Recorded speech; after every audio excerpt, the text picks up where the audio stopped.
Hi, this is the Professor, CBMD PhD, and today's Friday, July 14th, 2023, for the 6:08 and 33 seconds, p.m. Eastern Standard Time, and today's research, manipulation of microparticles.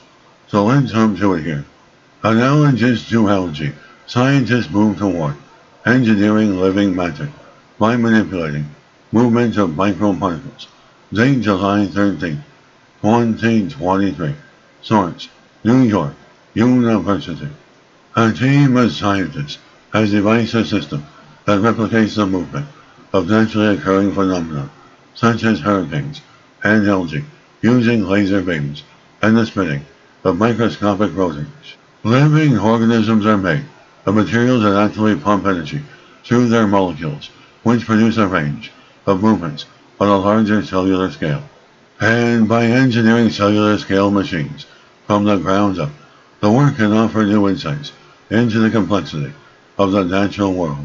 The research centers on vertical flows, which appear in both biological and meteorological systems, such as algae or hurricanes. Specifically, particles move into orbital motion in the flow generated by their own rotation, resulting in a range of complex interactions.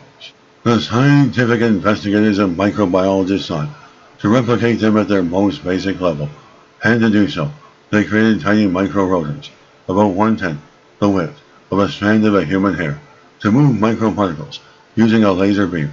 Researchers devised this process in a previous work. The researchers found that the rotating particles mutually affected each other into orbital motion, with striking similarities to dynamics observed by other scientists in dancing algae groupings that move in concert with each other.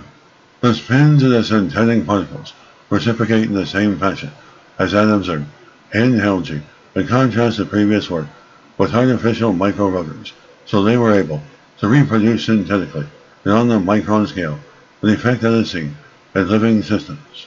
Collectively, these findings suggest that the dance of algae can be reproduced in a synthetic system, better establishing our understanding of living matter. And this is the Professor of Microbiology, Bioinformatics, Pathophysiology, and leader of research. This video was created for educational purposes only. Hope you enjoyed listening. Until next time, have a great day.